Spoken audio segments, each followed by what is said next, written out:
in the 8th spot, and by lap 4, he was already up front. See back here. Oh, trouble on the racetrack. That's two trucks. The 84. Chris Fontaine. They missed the wall or not? No, they're into the wall. See the 84 of Chris Fontaine. Brad Sweet in the 90. The Great 90. clips truck there as well. I don't know if Fontaine ever got the wall.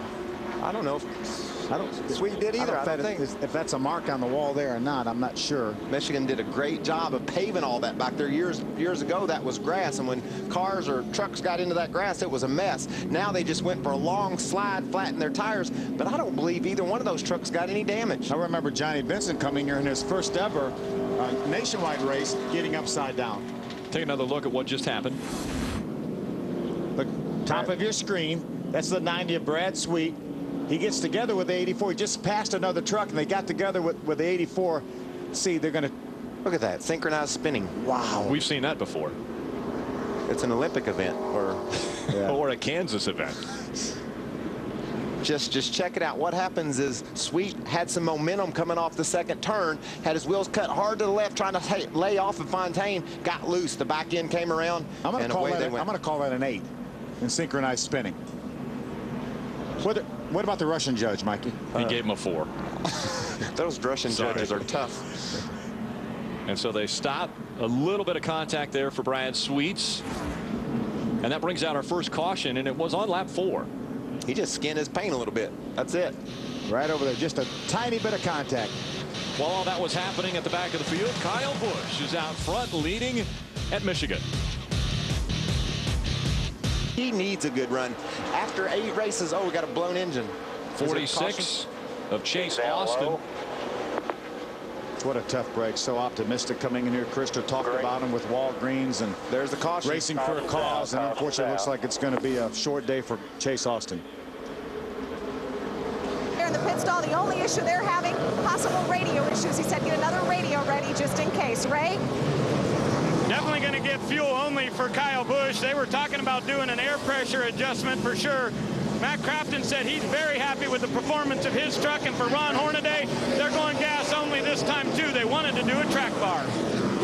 How about the problems for Matt Crafton, the crewman falling down, and it looked as though the gas can left the pit stall. Well, it did, but he didn't carry it with him though, so I'm not sure what NASCAR. They're going to take a look at it. They're watching our pictures. Let's take another look at it now. It was not attached to the truck when he left. Watch this now. Well, it actually was stuck to the truck, and the gas man did a terrific job of holding onto that can, so he did not leave his pit stall with it. So NASCAR is going to have to take a look at that, and whether they deem that equipment leaving the pit road or not, we're going to find out very soon.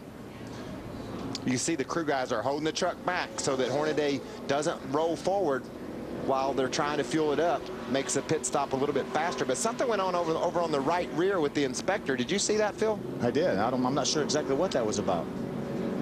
I'm sure that right rear tire was in the box. That's something that you would have been checking, and it looked like it would have been in the box. Yeah.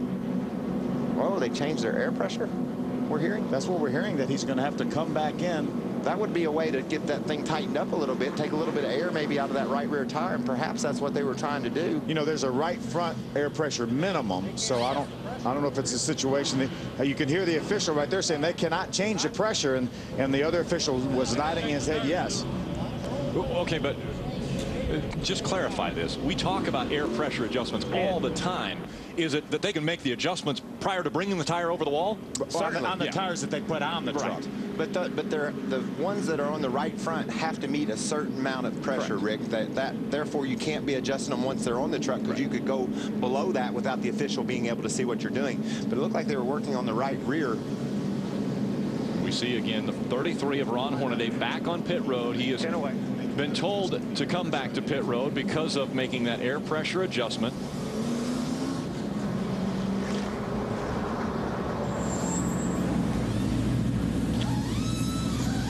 Was there a valve stem cap left off, possibly?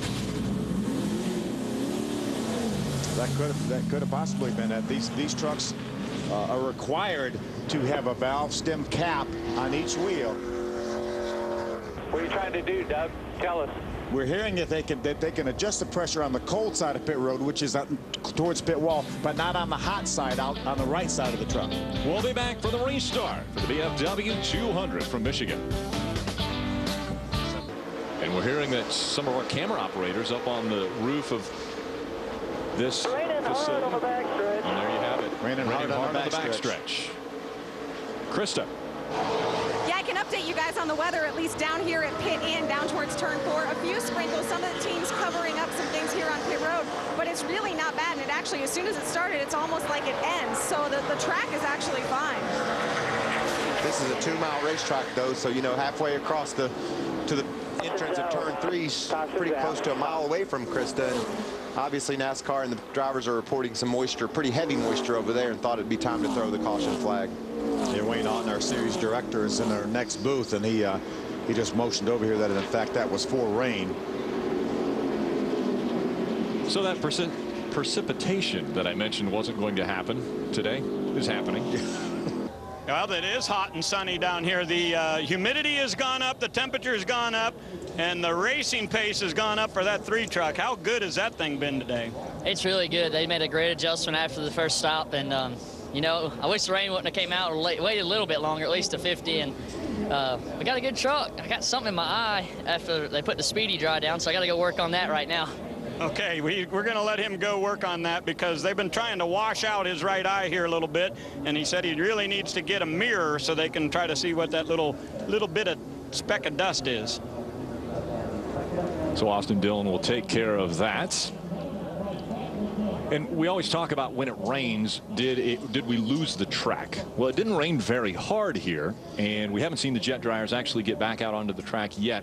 Normally we would see those first, and then we'll see some service vehicles making their way around the racetrack. You can see beyond the scoreboard off the back straightaway. It looks dark over there. I hope that stays more up toward those Great Lakes you spoke of, Rick. One of any of them. I mean, really any of them. Lake Michigan was the one I was talking about earlier. Yeah. Just pick one and go to it. Yeah. There's 5. Just stay away from here. Let's go down to Krista. Guys, it doesn't even have to be a great lake. It could just be a good lake as long as it stays away. Timothy Peters, you have a great race truck. What happened, though, on that last stop? My tach quit working. I come in expecting to see 4,500 and my lights didn't light up on the dash, and I just lost the light on pit road. It went out. In second gear, it's showing that I'm running 7,000 miles an hour. I mean, 7,000 RPM. So, but all in all, we'll overcome this. Our Crescent Tools Toyota Tundra is pretty good. A little loose from the center off too, but really good through 3 and 4. So Jeff Hensley and all the guys are going to get me fixed up. But hey, this is a year that I've been with Red Horse. I'd like to thank Tom DeLoach for giving me an awesome opportunity and taking a chance on an old Virginia country boy. See, and I didn't even tell you that was going to be my next question. What a year it has been for you. Can you even walk through how much your life has changed from 1 year ago, this time last year? I just thank the good Lord for blessing me. And for people like Tom that took a chance on me and give me the opportunity with great equipment and give me what I need to run up front. It's just been a great deal for me to get behind the 17 truck each and every week and take it to the front like we do. All right, thanks, Timothy. So again, the drivers are out of their trucks. We are under a red flag condition for weather. The yellow flag came out. How many of the Great Lakes are those there? Those are really good lakes. I think those are Lake Brooklyn. There's a little bit of moisture in the area and a few lakes. We're under a rain delay at the VFW 200 from Michigan International Speedway.